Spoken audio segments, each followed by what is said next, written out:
Hey everyone, you don't want to know what's going on in Aiken. You want to know what's shaking in Aiken. So it's September, it's exciting time, and there's several big things that are going on in Aiken each year. But probably the biggest thing goes on this weekend, and it's Aiken's Makin. And guys, if you've been wondering why your wife's been smiling all this week, it's not because of your new cologne, it's because she knows where she's going Friday and Saturday. So to learn more about it, we have John McMichael. I've known John for a long time. And John has been co-chair of Aiken's Making. He said for the last 14 years. Is that right? That's it. Well, you are certainly dedicated. So anyway, John, thanks for being on the show. Well, I appreciate it and appreciate you and all you do to make sure people know what's shaking downtown in Aiken. Good, good, good. So we were just talking before we started. I asked you, I never knew, is Aiken's Making a chamber event? Is it a city of Aiken event? And you said it's kind of a coalition of both. Is that right? It is. It is a chamber event, but we always we get permission from the city of Aiken to hold it every year because of the fact that we block off a whole from Union Street all the way down to Chesterfield. The westbound lane is totally closed to the city traffic. So they graciously do that. And then we talk with the merchants that are located along that area there. So they've always been extremely good. This is 49th year for it. So I they're love used that. to what we do. I And love then we also absolutely have a group of Aiken residents that work for different businesses that are volunteers each year for us. That's uh, probably 100 people that come out every year to volunteer to help us with the setup and the takedown and help show the vendors where their spaces are so they can set up. And they're already starting to come in town. We'll start setting up in the streets and in the parkways late this afternoon around 5 o'clock or so. So I'm excited. They're excited, and I'm most excited because the weather looks great outside. So it should be great. And John, you're right. I'm always fascinated about 5 o'clock driving through downtown Aiken, and all these vendors are rolling up, and putting up tents, and putting stuff out there. It kind of gives you a little anticipation. Now, the event started in '76. Is that right? it is. It is.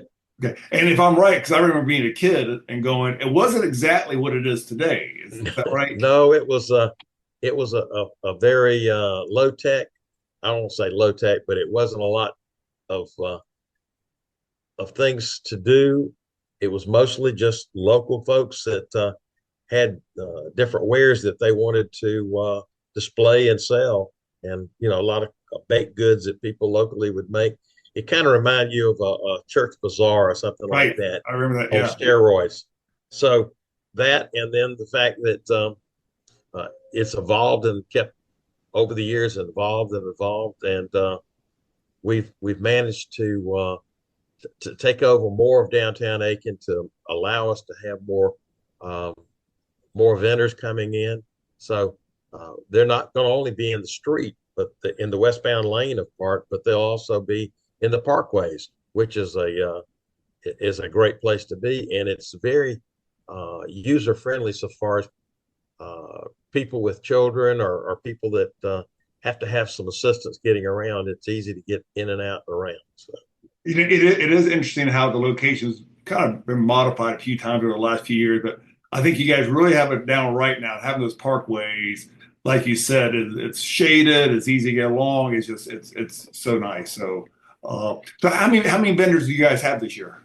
Well, in the arts and crafts part of it, we have about 224 vendors.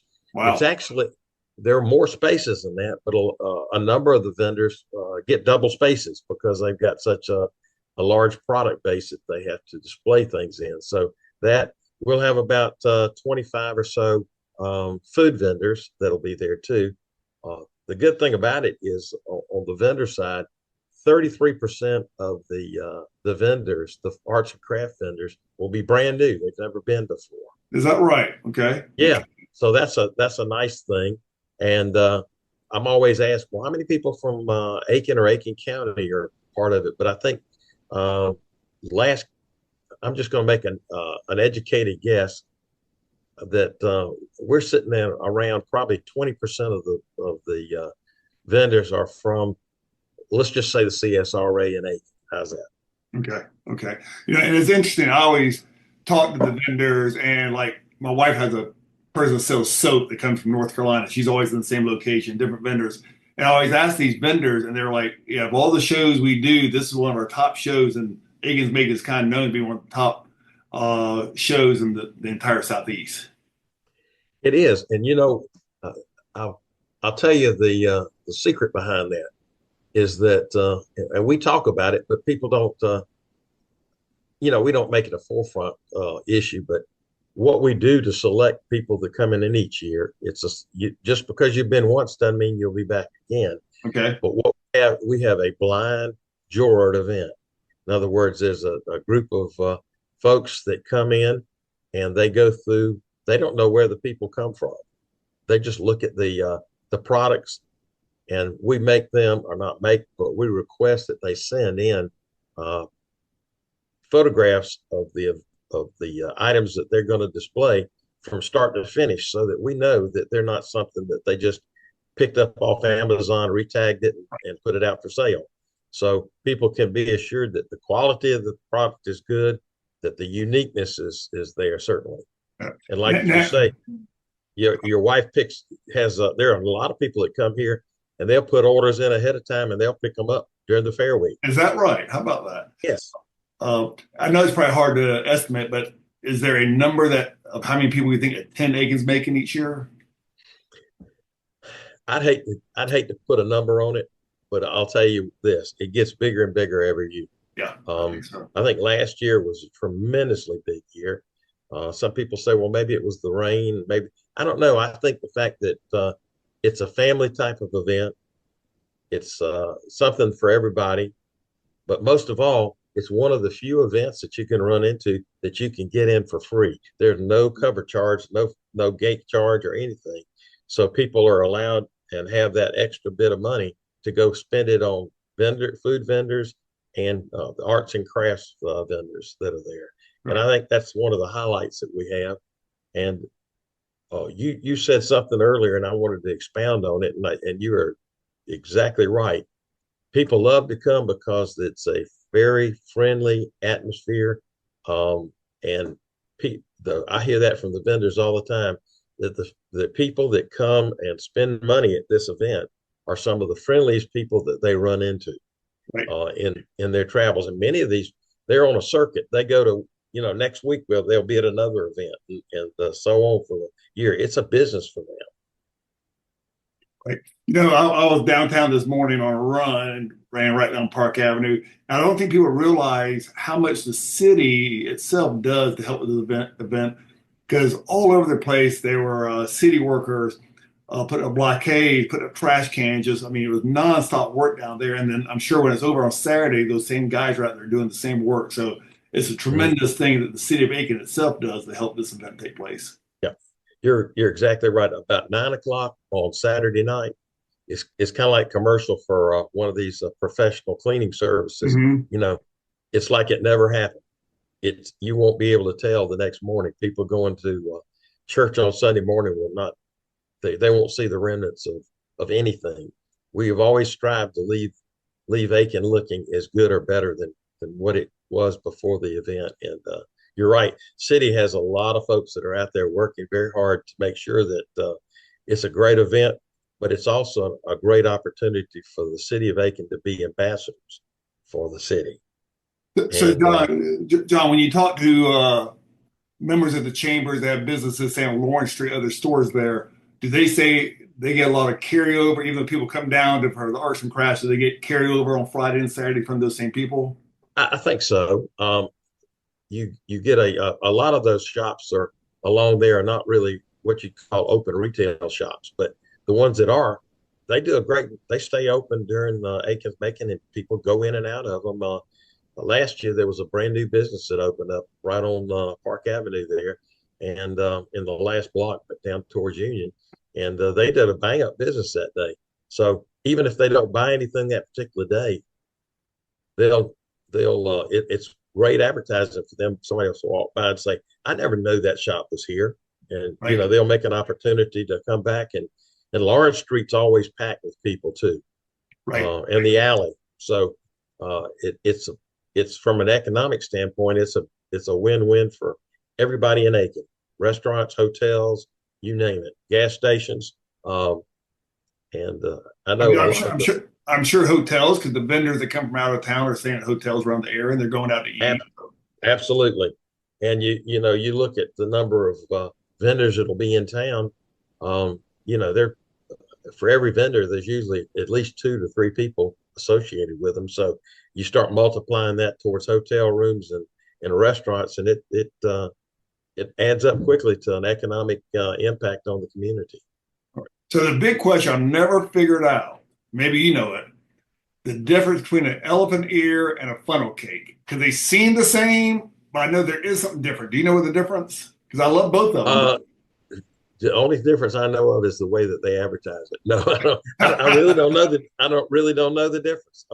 They're both good. I end up being stuck in the food area, and there's a outfit. I think they're out of Alabama that sells Greek food, and they have a tremendous Yes, setup. yes, yeah. They've been there They come. forever. They come every year, and they're super nice people, and the food is always outstanding. Yep, yep. Okay, so the times it starts at what, 9 tomorrow, 9 to 5 Friday. Nine to six on Friday and 9 to 5 on Saturday. Okay. So we can start getting these people loaded up, and they can get out, so we can clean it up. So when people head out for church on Sunday morning, they don't have to worry about all that traffic and congestion, because Aiken does have a lot of churches downtown. Absolutely, absolutely. Well, thanks for explaining all this, folks. If you know John, I'm sure he's going to be running around thanking for all his work that he does.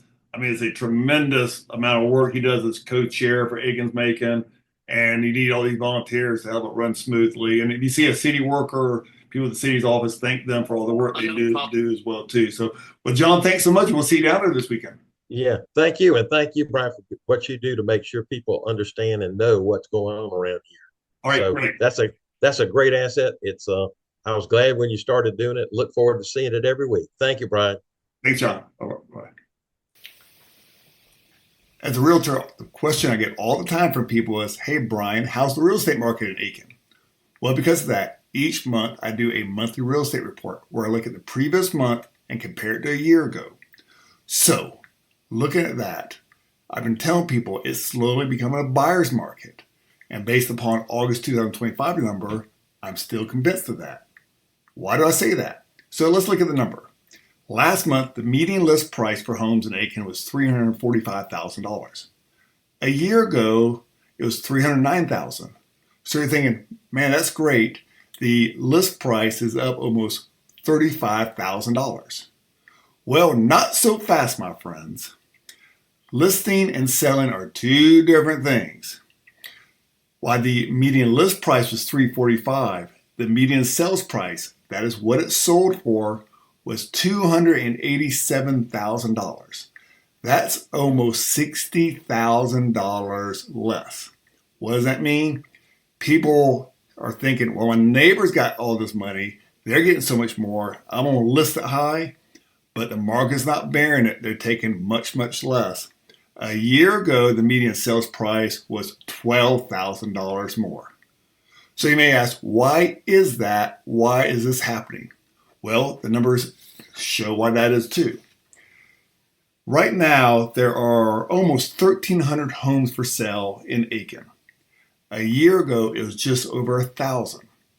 So there's a lot more inventory. There's almost 300 more houses for sale. That way, buyers can be more selective and offer lesser prices. So if you're a buyer out there, this is a very good chance. Now, sellers, you're still on average making more than you did a year ago. Don't think that's the case. But prices aren't not going to go up 10 to 15% as they have for the past few years. So buyers, this is a good time. It's fall. You buy your house in fall. You have it decorated for Christmas. Santa Claus comes to the new house. So it's a wonderful time. Also, it's anticipated that interest rates are going to come down over the next few months. So it's going to be even a better time for buyers and sellers. So that's your real estate report for September 2025. So it should be a great weekend in town. Head down to Aiken's Makin. Again, that's on Friday and Saturday. Guys, watch some football so everyone wins.